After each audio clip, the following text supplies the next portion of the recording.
शेतकरी बंधूंनो, पिंपरी गवळी या गावामध्ये आपण आता आहोत आणि आमचे नुजवडू सीडचे अधिकृत वितरक चेतन कृषी सेवा केंद्राचे संचालक आमच्या सोबत आहेत. दादा नमस्कार. आणि येथील प्रगतशील शेतकरी आहेत, मेहनती शेतकरी आहेत, त्यांचा परिचय आपण जाणून घेऊयात. दादा, तुमचा परिचय आमच्या शेतकऱ्यांना द्या. माझं नाव अरुण त्र्यंबक पाटील.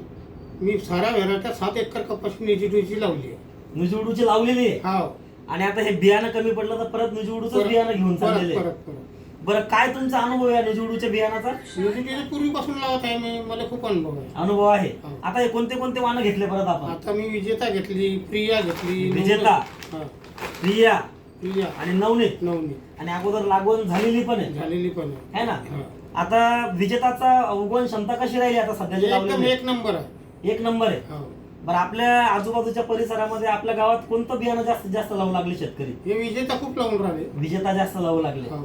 कारण की आपल्या भागामध्ये दुबार पीक जास्त घेतलं जातं. हो. हरभरा, गहू, मका. हो. तर हे विजेताचं वाण लवकर येणार आहे, हो. वेचायला बी सोपं आहे आणि कमी फवारणीमध्ये येतं. बरं. त्याच्यामुळे जास्तीत जास्त आपल्या भागात लागवड होते. हो. तर आमच्या शेतकऱ्यांना काय सांगसान या व्हिडिओच्या माध्यमातून? मी हे सांगेन की बाबा तुम्ही इकडे तिकडे जाऊ नका, हे विजेताच लावा. विजेता जास्तीत जास्त खूप लावा. आहे ना. हा, एक नंबर. चला, धन्यवाद दादा. हम्म.